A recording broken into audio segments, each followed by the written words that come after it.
Acotaciones a punto largo en torno a la obra La República Dominicana, una ficción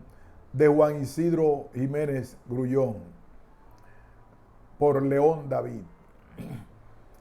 Concédame el lector complaciente a cuya cortesía me encomiendo de arranque a estas consideraciones, acaso infundadas y a buen seguro prescindibles, en torno al estudio histórico intitulado La República Dominicana, una ficción de la autoría del insigne polígrafo quisqueyano Juan Isidro Jiménez Grullón, mi padre, procediendo a arrimar la díscola y caprichosa péndola a la rada nostálgica del recuerdo, que a no juzgar de otra manera quien a estos descoyuntados renglones ha tenido la indulgencia de asomarse una pizca de sentimental añoranza incorporada al estricto y seco eslabonamiento de las ideas, si puede que en nada contribuya a conferir mayor credibilidad al reflexivo discurrir o suasoria solidez a la argumentación.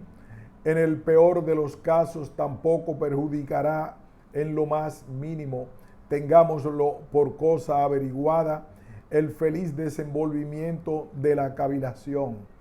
Y es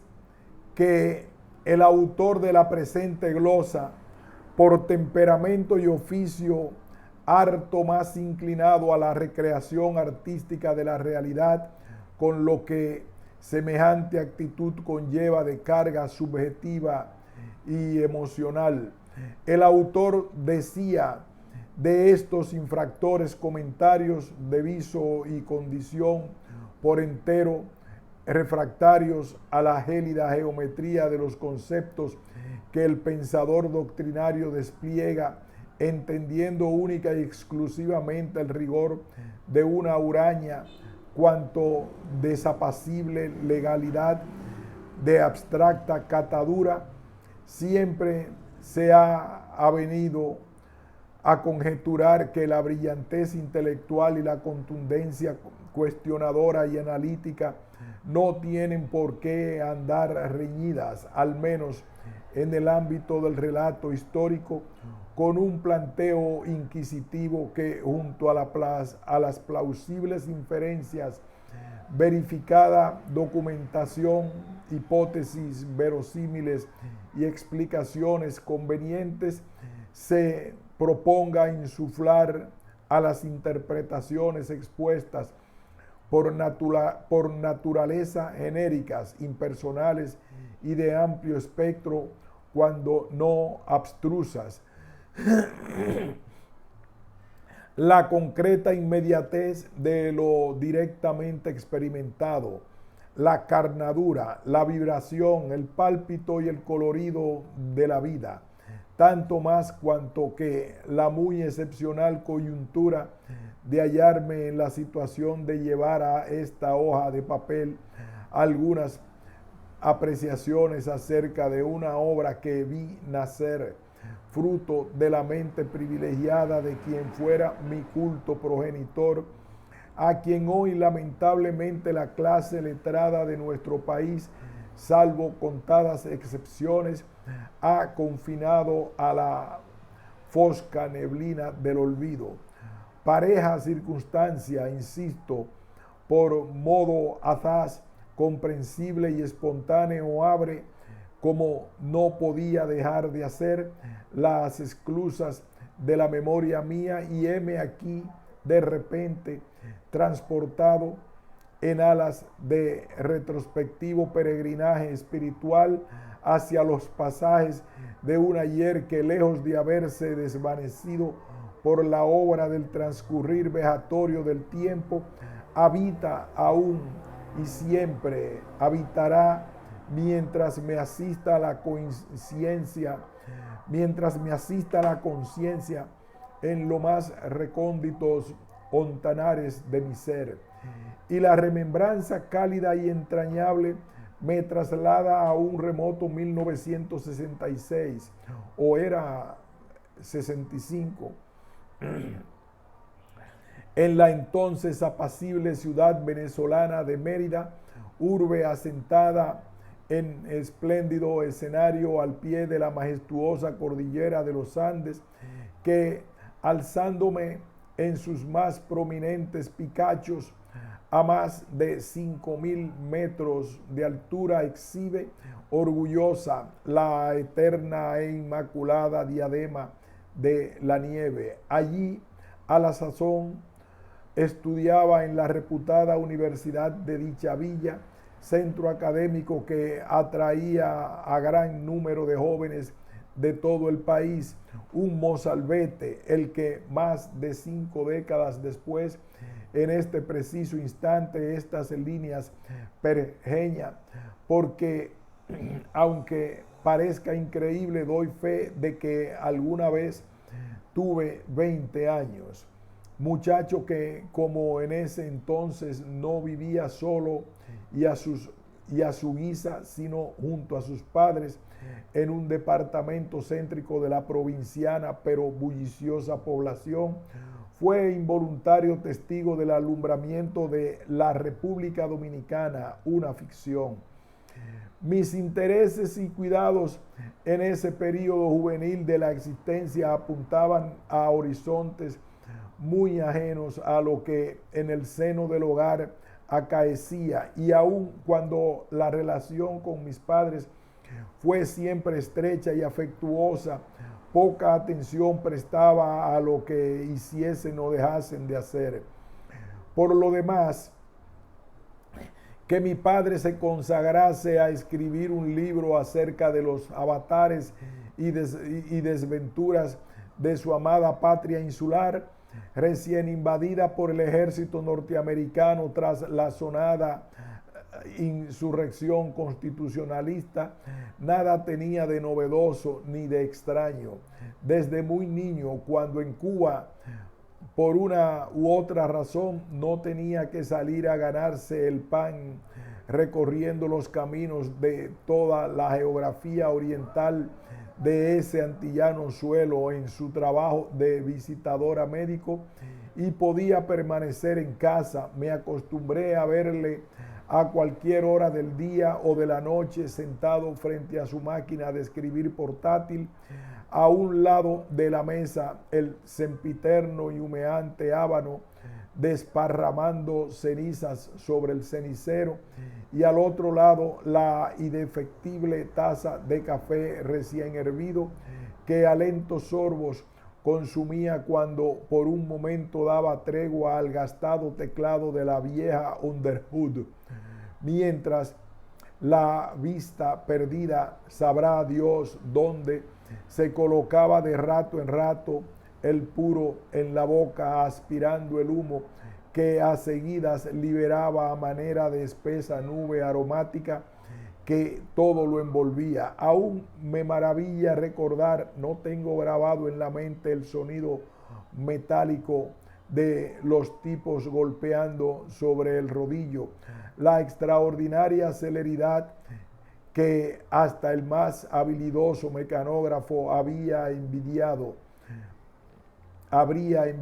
con la que los 5 dedos de ambas manos presionaban las teclas, haciendo que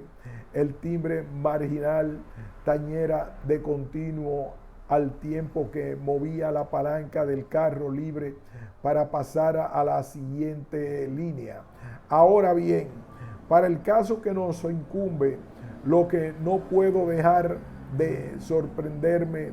fue topar con una escena muy diferente. En esta oportunidad, no disponiendo de máquina de escribir por causas que se me escapan, circunstancia por entero excepcional, mi padre se las arreglaba dictando a mi madre con una gruesa voz de experimentado catedrático, renglón a renglón, párrafo a párrafo, capítulo a capítulo, las líneas que luego aparecían corregidas en el libro de autos. y que la improvisada copista con una ordinaria libreta de cubierta azul, de esas que aquí llaman mascotas, con celo de eficiente secretaria a lápiz y en letra harto legible y de gran tamaño, disciplinadamente borrajeaba. Así pues, por de pronto, en sus inicios, fue viendo la luz la República Dominicana, una ficción, libro sobre el que a seguidas, luego del precedente paréntesis de desembarazada reminiscencia, tengo el propósito de enhebrar algunos comentarios.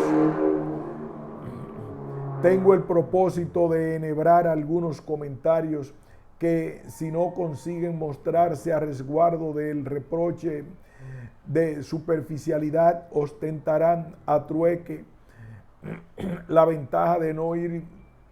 trufados de notas pedantes, como ciertos refritos académicos al uso.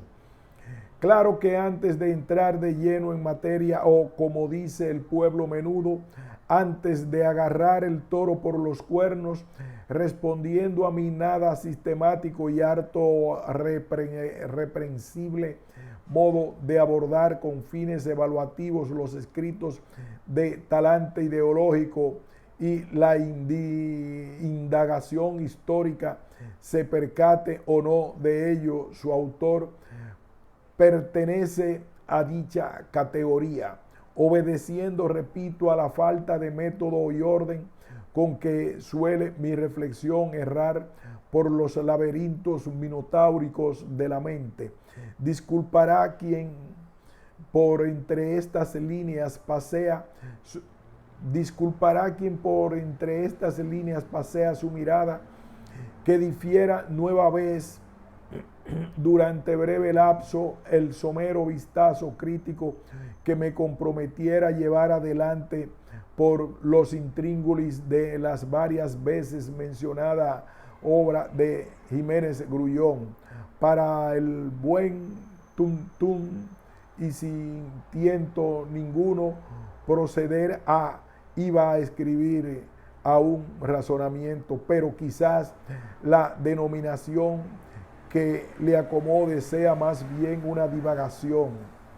en torno al criterio que de la historia maneja la gente del común, tanto como acerca de la idea de la referida disciplina. Si al cabo estoy de lo que pasa, se forja y alienta el grueso de los historiadores excurso, que con la venia del lector de inmediato resbalará por los puntos de mi pluma, pues amén de que pareja digresión no la juzgo extemporánea ni ociosa, ya que va de suyo que la perspectiva heurística que se adopte a la hora de apreciar la validez y monta de un ensayo de carácter histórico tendrá muy cruciales consecuencias por lo que toca a la comprobación de los méritos o la carencia de virtudes del texto sujeto a valoración. Convengamos que, por si fuera cosa de poco lo que vengo de argumentar, el tema en sí de lo que corresponde entender por historia, lejos de habérmelo sacado alegremente del magín, lejos de haber sido traído por los cabellos o agregado de matute, guarda estrecha relación con ello. Estoy más que persuadido con el objetivo de tasa y elucidación que estos improvisados y acaso insolventes escolios persiguen, porque a riesgo de soliviantar a más de un profesional consagrado a la exploración de los tiempos idos, viene a cuento confesar la ocasión la pintan calva, que me incluyo en el número de los que entienden que la historia no es ni jamás será una ciencia natural como la física o la biología o la botánica, y que el historiador no embargante no haya quemado las pestañas intentando y creyendo descubrir leyes de comportamiento social de validez, sino universal, al menos sí aplicables a una cultura y a una época. Parejo historiador, por muy meticuloso que se muestre en el manejo de los datos, por amplia que sea su erudición y grande su cautela a la hora de precisar las causas y motivaciones de los acontecimientos de que se ocupa, lejos estará de ser un científico en el sentido que conferimos a dicho término cuando se lo adjudicamos a un Galileo, a un Newton o a un Lavoisier, a un Darwin, a un Pasteur, a una Madame Curie o a un Einstein. Lo propio del científico de la naturaleza es abstraer, generalizar, reducirlo todo al grado más extremo de uniformidad, de regularidad, esforzándose por encontrar en el bien delimitado y aislado ámbito de hechos objeto de su interés un conjunto de pautas reiterativas e invariables que permitan establecer con certeza el comportamiento de los elementos que entran en juego en esa esfera obligatoriamente restringida y artificialmente extraída del enmarañado orbe que llamamos realidad, donde cuanto hacemos, pensamos, imaginamos, soñamos y sentimos se mezcla y entrecruza, porque a propósito y con muy buenos motivos circunscribe él dicha esfera, ya que sólo así es posible dar cuenta de las mentadas regularidades. Cuestión esta sobre la que, y excúseme la fastidiosa cantilena, toda redundancia es poca. El historiador, en cambio, busca registrar y dar razón de sucesos específicos y más que específicos, únicos e irrepetibles, que por esencia rehúsan cualquier tipo de manejo, control o verificación de laboratorio y que por consiguiente no pueden ser reducidos sin falseamiento y estropicio a fórmulas generales que los hagan encajar a la fuerza en el lecho de Procusto de sofisticados modelos teóricos que, aun cuando encierren provechosas ideas, estimulantes e ingeniosos vislumbres, al privilegiar un componente de la complejísima combinación de fenómenos y humanas interrelaciones que todo periodo histórico exhibe, periodo en el que se añudan y entreveran simultáneamente lo colectivo y lo individual, lo económico y lo político, lo insólito y lo común, lo premeditado y lo irracional, lo inevitable y lo fortuito, la desatada pasión y la prudente y racional conducta. El privilegiar al privilegiar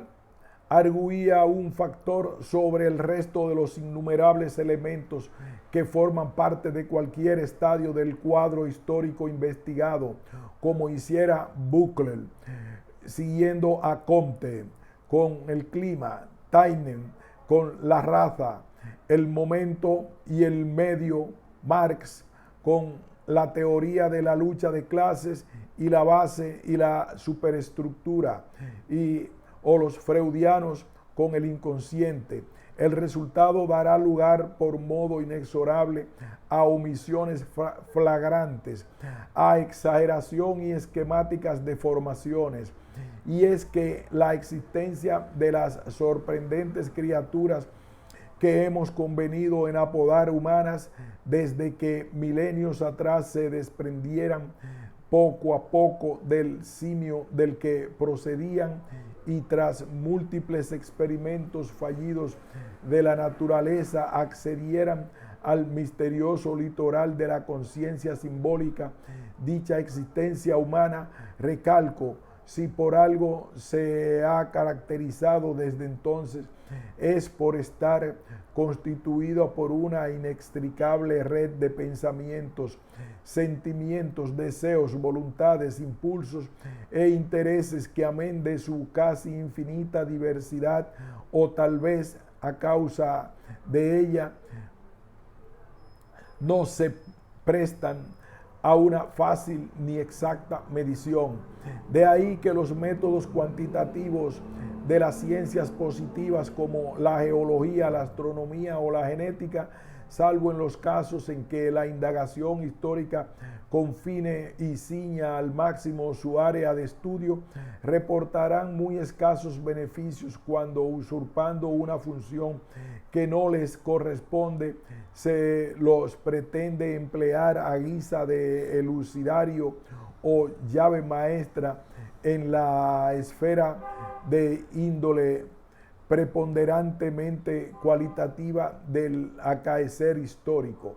Por lo demás, es perfectamente comprensible que no parvo número de los más brillantes cerebros consagrados al examen de los hechos del pasado de una nación, cultura o colectividad se hayan sentido hipnotizados por los extraordinarios logros que, iniciando en el siglo XVII, pero sobre todo a partir de las 2 centurias siguientes, alcanzaran, sentando pautas, las ciencias naturales, logros cuyos efectos se materializaban en espectaculares progresos de orden técnico que acarreaban a su vez drásticas mudanzas de todo género en el ámbito de la vida cotidiana. Nada tuvo de raro entonces que nutrida cantidad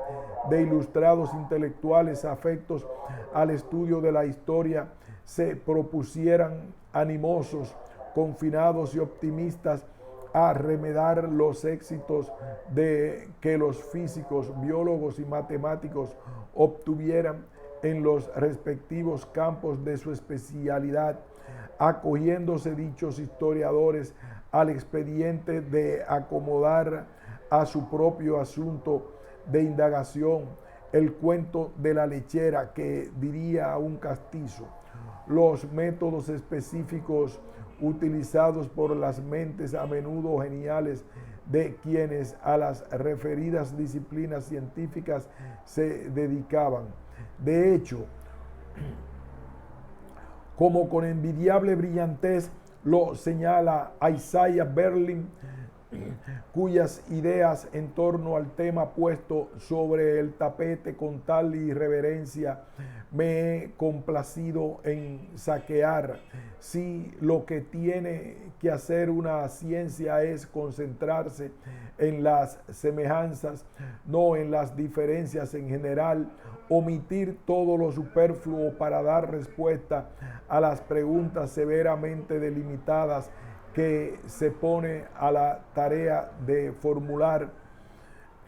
parece claro que los postulados de los historiadores son destilaciones de una sagacidad generalizada, del juicio práctico fundado en la observación, la inteligencia, la imaginación, la comprensión empírica en el conocimiento de lo que puede o no puede ser, algo que se parece más a un don o a una destreza innata que al conocimiento fáctico, pero no es idéntico a ninguno de ellos. Una capacidad que tiene altísimo valor para la acción, en este caso para la labor mental, y que las técnicas científicas pueden dirigir, auxiliar, afilar, criticar, corregir radicalmente, pero jamás sustituir. En suma, la ciencia anda a la caza del entendimiento fáctico, la historia, en cambio, en tanto que piedra miliar de las humanidades, persigue la comprensión, y no se puede comprender a los seres humanos sin anclar dicho conocimiento en la propia experiencia que como individuos pertenecientes al género Homo sapiens hemos adquirido. Reconstruir una imagen coherente, rica y plausible del pasado es la delicada y espinosa tarea que se le exige al historiador, que nos ofrezca una figuración de una época pretérita en la que, pese a la lejanía temporal y las a menudo muy acusadas diferencias de costumbres, tradición, usanzas y conducta, nos podamos reconocer por no ser los sujetos.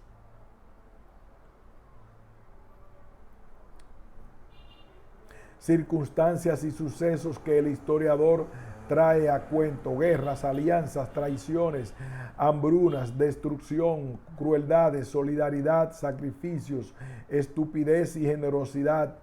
ajenos en lo substancial a lo que hemos dado en considerar nuestra humana condición. Es lo que esperamos de su ardua y trascendental e imprescindible labor inquisitiva,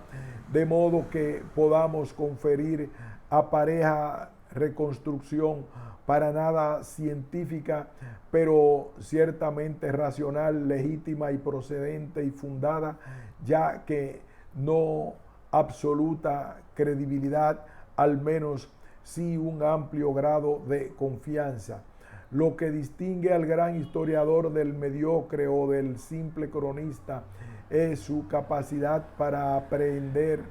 la estructura general de la experiencia y exteriorizarla en su relato. Es su capacidad de reconocer lo que se ajusta o no se ajusta a una determinada situación. Las dotes que el análisis histórico requiere de sus ejecutores, en contraposición a la que los científicos son, además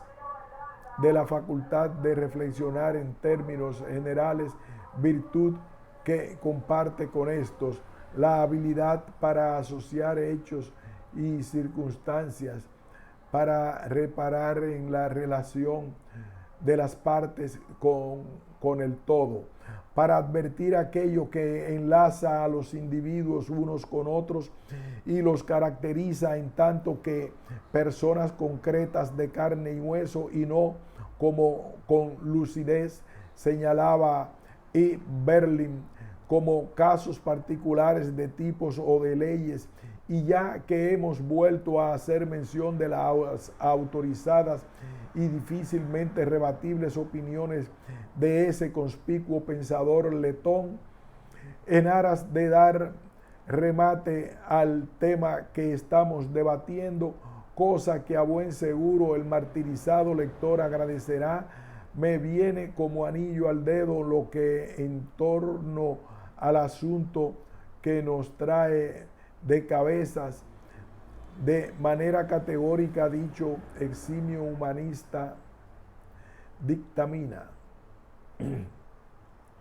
La destreza para restablecer hipótesis mediante la observación, la memoria o los procedimientos inductivos, aun cuando sea en última instancia indispensable para el descubrimiento de todas las formas de verdad acerca del mundo, no es la más preciada de las cualidades que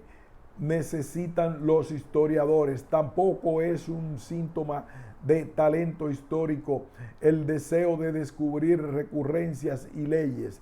Y en renglones que figuran algo más adelante de los que vengo de transcribir, Berlin tajante sentencia: querer que la historia se acerque a la condición de ciencia natural es pedirle que contradiga su esencia. Por lo que hace a la digresión acerca de lo que la historia es en realidad y de por qué no cabe asimilarla a las ciencias de la naturaleza, digresión que basta constatar su desmedida extensión, se me ha se me ha ido de las manos. Supongo de inmediato a descansar la indisciplinada péñola que esta vez por fin, siempre que la fortuna me tome de la mano, meterme en harina procurando comedir mi obcecada propensión a no ir directamente al grano, entretenido en vagabundear por los alrededores de la cuestión central a que ha sido el lector convocado. Merodeos inquisitivos los que vengo de traer a colación, a los que mi curiosidad intelectual ha sido siempre aficionada y que, por más que puedan brindar cosecha de iluminadores contenidos, serán en el mejor de los casos añadidos complementarios. Plantémosle cara, pues, no sin antes aguzar al máximo el espíritu crítico al libro, nada complaciente, para no calificarlo de desafiante, que sobre historia dominicana escribiera el docto pensador oriundo de nuestra ciudad primada, Juan Isidro Jiménez Grullón. Ahora bien, primero que zambullirme en el asunto, me es imperativo recordar al lector que los comentarios que tengo en mientes explayar, comentario que, aunque a mal me lo tomen, estamparé al desgaire, que los mismos serán antes que el resultado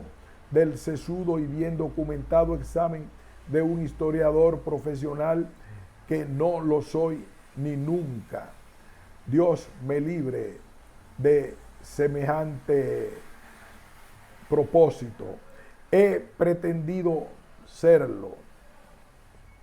Serán, decía, tales apuntaciones el fruto probablemente en agraz de quien solo desea poner a rodar unas pocas conjeturas e inquietudes sobre el libro La República Dominicana, una ficción al paso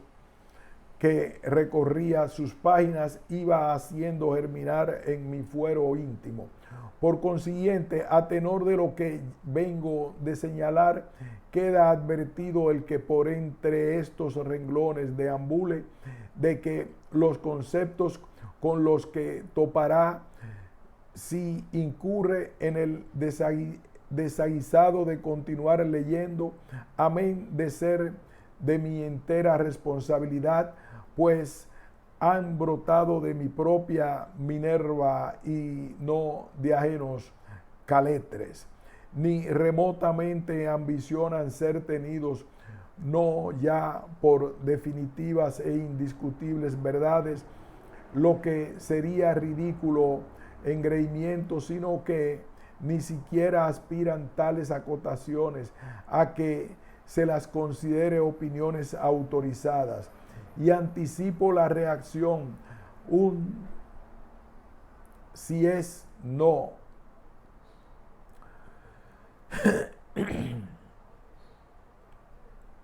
Y anticipando la reacción, un si es no es burlona de quien hasta estas estribaciones de mi razonamiento han arribado, que con seguridad ahora murmura para su propio colecto que el autor de las presentes reflexiones, dudoso y vacilante, está intentando poner la venda antes de la herida, o lo que es igual, esforzándose por acudir al manoseado recurso de la captatio benevolentiae. Previendo parejo barrunto, me veo en la obligación de aclarar que en materias de humanista tesitura, como es esta de naturaleza histórica que me compete trabajar, no me siento en absoluto intimado ni cohibido al extremo de verme compelido a pedir se me perdone por adelantado fallas e insuficiencias, que no es tal el motivo de la cautela que antecede, sino simplemente dejar bien establecido que abordaré la obra de Jiménez Grullón desde la perspectiva libérrima, empática y carente de método, pero no por ello menos concienzuda del ensayista, verbi gratia del pensador habituado a frecuentar muy diferentes y variados temas, arrimado a un enfoque de índole personal, anímicamente participativo, y aunque no me agrade la pomposa connotación del vocablo filosófico, también el hoy influyente y justamente acreditado escudriñador de nuestro pasado, el intelectual vegano Frank Moya Pons, en su breve y juvenil escolio publicado en 1968 en la revista Ahora, asienta hacia el final de su análisis que Juan Isidro Jiménez Grullón no es historiador, es más bien filósofo de la historia, y como tal se ocupa más de las líneas matrices del desarrollo histórico dominicano que de los hechos particulares, cuando en muy temprana fecha, por ese modo asaz rotundo, se expresa el destacado autor del texto de indispensable lectura, Manual de Historia Dominicana. Está él, vaya que de fijo y sin disputa, hablando en plata, esto es, está haciéndonos partícipes de una observación de cuya propiedad y exactitud no cabe disentir. Tal vez se pueda prestar a desavenencia la afirmación de que por ser un teórico de la historia y no ocuparse de los hechos particulares, a Jiménez Grullón no le encuadraría la denominación de historiador, debiéndose únicamente reservar dicha designación a cuantos abordan el estudio de la historia como la pormenorizada narración hilvanada y coherente de los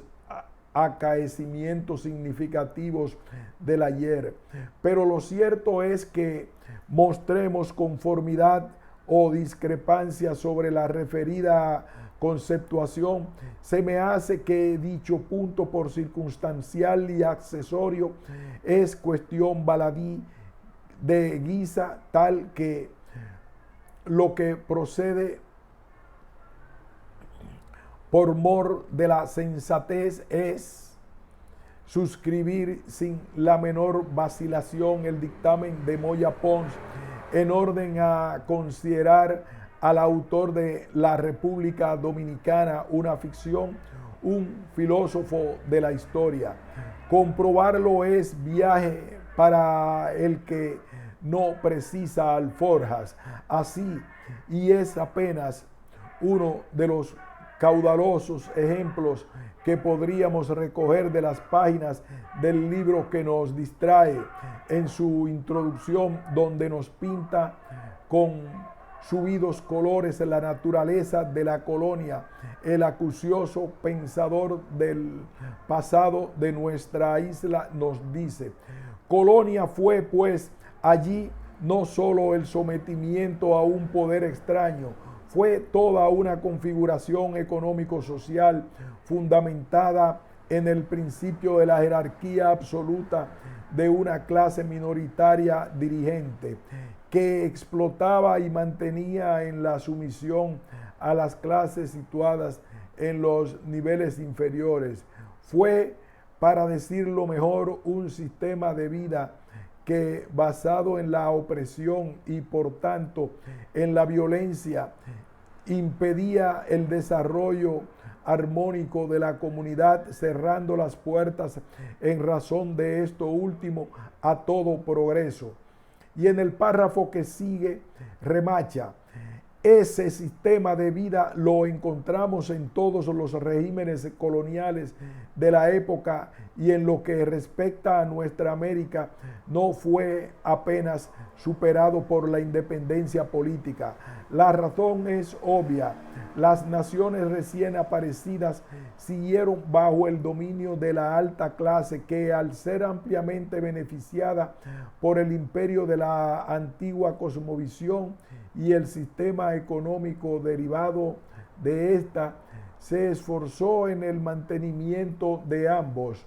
Lo viejo en el plano económico social quedó casi intacto, y aun cuando se produjo la desvinculación política de la metrópoli, las esencias del régimen político anterior continuaron reflejándose en múltiples instituciones y leyes y en la casi totalidad de los hechos. No se produjo en consecuencia la necesaria descolonización.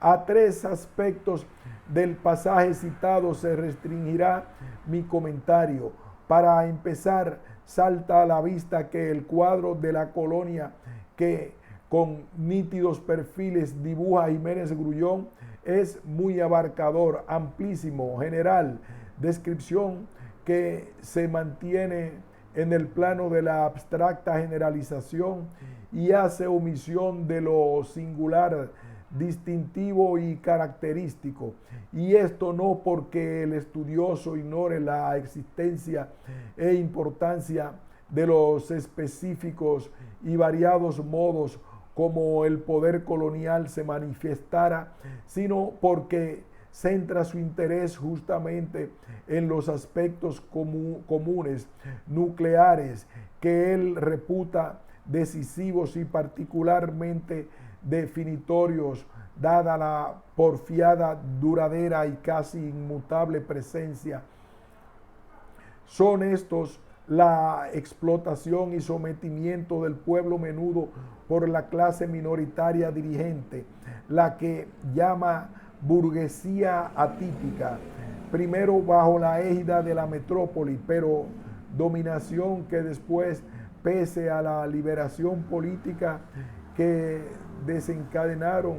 los movimientos independentistas, se mantuvo prácticamente sin alteración. En segundo lugar, lo denuncia el lenguaje contundente, enfático que emplea imposible de... En segundo lugar, lo denuncia el lenguaje contundente, enfático que emplea imposible no advertir el hecho de que quien así razona tiene su parti pris, su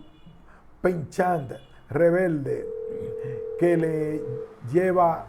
a arrimarse ideológicamente a un código moral de igualitarismo y justicia social, desde el que juzga instituciones, leyes, personas y sucesos. A su entender, solo cabe calificar de progreso aquello que de un modo u otro favorece el tránsito de la sociedad en su conjunto hacia ese estado ideal de armonía y equidad, desideratum de la visión marxista de la vida.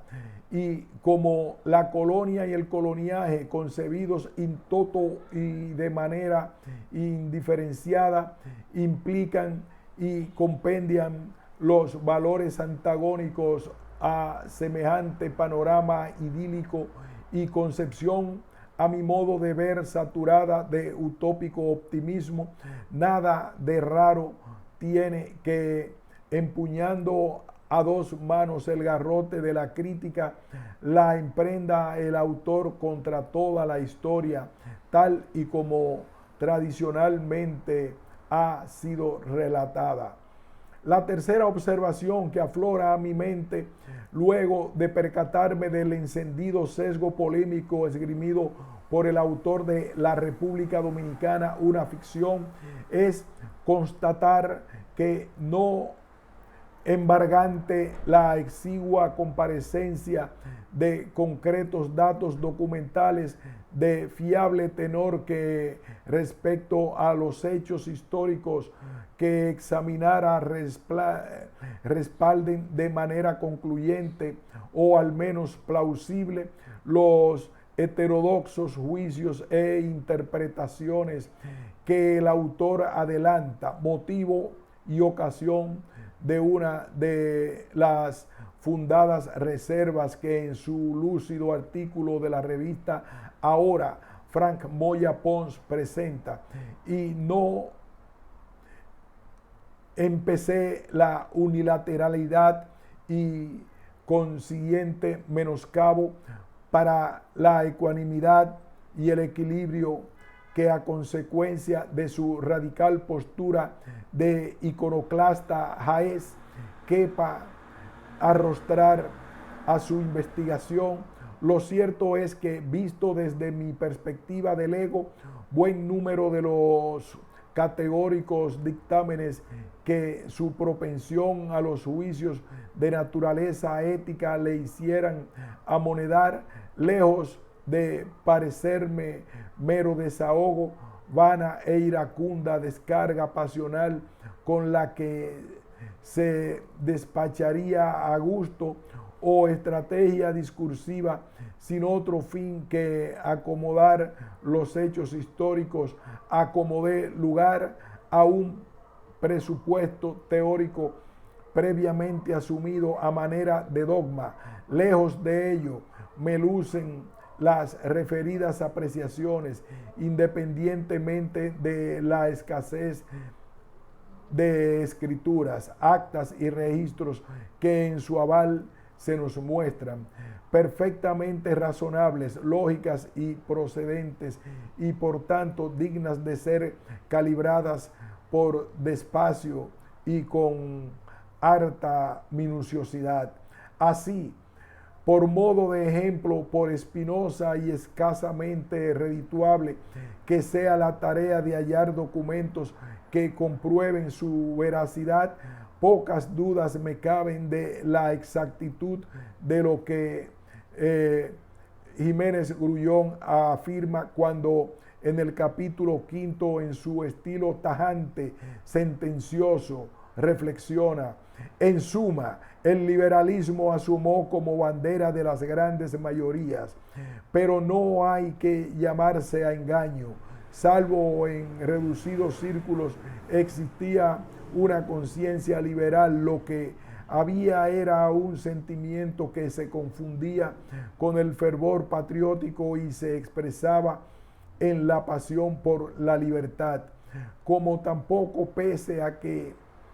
se me antoja casi absoluta imposibilidad de confirmarlo, habría que descartar por arbitraria o inconsciente, como tampoco, pese a la que se me antoja casi absoluta imposibilidad de confirmarlo, habría que descartar por arbitraria o inconsistente la razón que el historiador alega para explicar por qué durante la Primera República la clase dirigente respetó casi todas las realizaciones revolucionarias del régimen anterior, es decir, del invasor haitiano, e ilustra su tesis del siguiente modo. Veamos el caso de la esclavitud. Las nuevas circunstancias la hacían antieconómica y antipolítica. Volver a ella era estimular en el nuevo esclavo la tendencia a la rebelión y la añoranza del dominio haitiano. Era preferible, por lo demás, pagar salarios de hambre que atender a la subsistencia de las familias esclavizadas. Y vaya el tercer ejemplo, elegido al azar como los anteriores, para dar remate a esta suerte de muestreo del carácter y tesitura del estudio histórico de autos, estudio cuyo indudable compromiso ideológico con las ideas del socialismo revolucionario no deben hacernos perder de vista que, en términos generales, las categóricas aseveraciones y anatemas con los que en sus páginas vamos a tropezar tienen, aunque por descontado, siempre sujetos a controversia, amplia base de sustentación. Es el caso de la acerba crítica que a continuación reproduzco. Los textos históricos y aún algunos escritores actuales elogian la supuesta difusión de la enseñanza efectuada por los clérigos y las creaciones del ínfimo grupo de hombres de letras que estuvo en la isla e hicieron a veces referencia a esta en sus trabajos. Insistimos que no hubo tal difusión. Se trata de un mito fraguado y propagado por la mentalidad colonialista de casi todos los historiadores. Como dijimos, la enseñanza no alcanzó a la clase media y el esclavo permaneció al margen de ella. Puede darse una traición mayor del clero a una de sus más importantes responsabilidades. El problema de la ignorancia colectiva no le preocupó. Su preocupación fue la catequización, el culto dentro de las ciudades y el enriquecimiento de sus miembros y sus órdenes. Hubo, claro está, excepciones, pero lo dicho fue la norma. Para el que estos renglones asiduamente desaliñados garabatea, resulta antes que verosímil y probable e incontrovertible que la causa de que la República Dominicana, una ficción, haya sido objeto de una suerte de conspiración del silencio desde el momento en que fuese publicada, que no otro nombre ajusta a la recepción de frialdad e indiferencia que se granjeó y que suscitara la extrañeza que Moya Pons manifestó en su brillante ensayo de la revista Ahora, es que los planteamientos recogidos en dicho escrito daban un vuelco a la tesis medulares de la narrativa histórica dominicana, poniéndole, discúlpense la coloquial expresión, patas arriba, semejante vapuleo de altar que soportaba las imágenes hasta entonces poco menos que sacrosantas de la historia patria y las hacía caer y resquebrajarse. No era bajo ningún concepto tolerable para el cenáculo de los historiadores vernáculos, en su caudalosa mayoría afectos a una interpretación hispanófila y tradicional de nuestro pasado insular. En efecto, ningún historiador de la vieja escuela podía ni por asomo encajar aserciones auténticas, granadas exegéticas como las que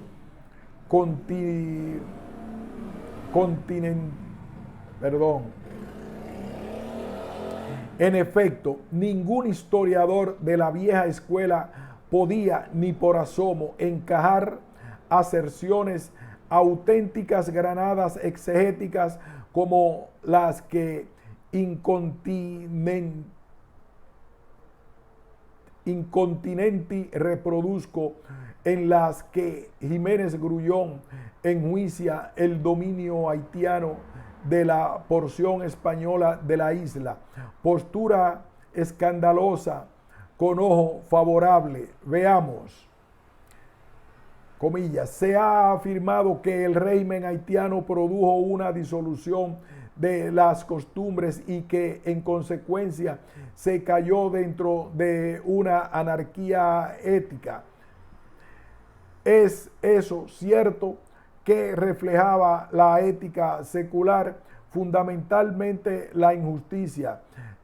injusticia cuyo exponente máximo era la esclavitud, reflejaba además el absoluto dominio de la burguesía sobre las demás clases sociales. Pues bien, a pesar de que el régimen haitiano hizo uso de los métodos violentos característicos de los regímenes coloniales, liquidó casi totalmente dicha injusticia, dio paso a una forma limitada de justicia social que culminó en la integración, extrañó en consecuencia un avance ético.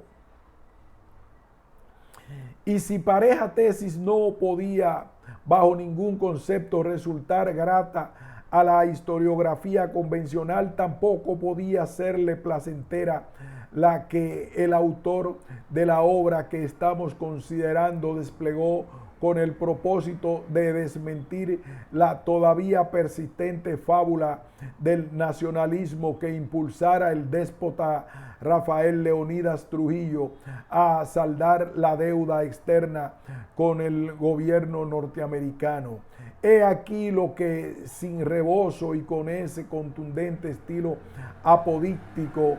que le singulariza nos declara al respecto. Las expresiones económicas coloniales alcanzaron bajo la tiranía su máximo nivel y se dio la paradoja de que el capitalismo y sus técnicas estuvieran al servicio de estas expresiones. Podrá alegarse que la afirmación anterior es desmentida por los resultados de la política económica internacional del régimen. Se sabe, en efecto, que éste pagó la deuda externa, lo que permitió a la República hacerse de nuevo cargo de las aduanas. Tal medida tuvo, sin dudas, un carácter aparentemente nacionalista, pero el auténtico nacionalismo no se reduce al afán de independizar a un país de todo tipo de subordinación extranjera, sino que aboga también por el desarrollo de una economía estrictamente nacional, en la cual la comunidad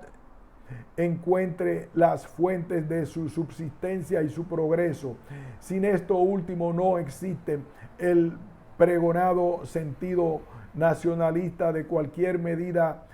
que cualquier medida despierta forzosamente sospechas. Tal es el caso.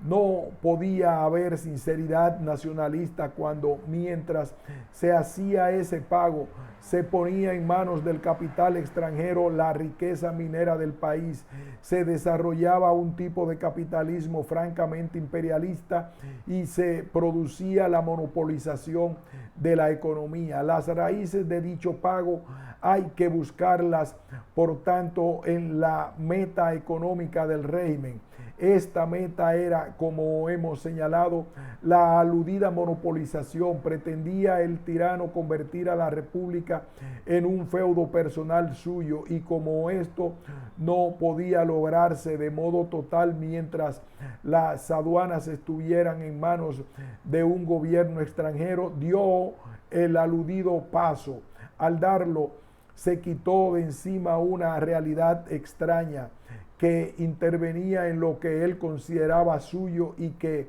dado el hecho de que se hallaba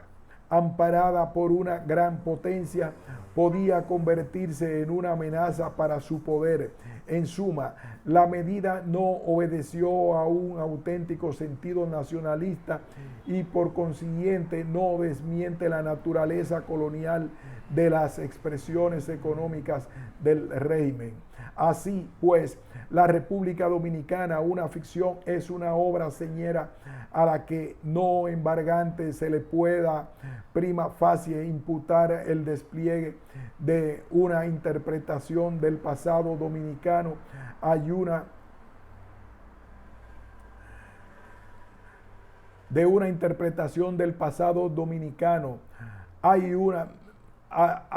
de finos matices y gradaciones delicadas, visión que carga excesivamente las tintas en lo negativo y pernicioso, que se desentiende con abusiva ligereza del dato documental y la comprobación que se expresa en lenguaje de impronta perentoria y lapidaria antes propio del agresivo opúsculo que de la pausada disquisición, si bien tales peros y acaso alguno más cabría endosársele, no deja por ello de ser, hasta donde estoy enterado, la primera y más importante indagación histórica que ha puesto en tela de juicio numerosas concepciones azaz impugnables que corrían y aún corren en torno a los sucesos en nuestro suelo isleño desde que en sus playas pusiera el pie el colonizador peninsular. Libro el de Jiménez Grullón, que en punto a la indagación histórica constituye un hito y punto de referencia obligado para cuantos investigadores de mente abierta y espíritu crítico deseen adentrarse en el análisis y comprensión del legado de que encontrados intereses, ideales y pasiones que el ayer inapelable y brusco hizo recaer en nuestros hombros. Santo Domingo, 9 de abril 2020.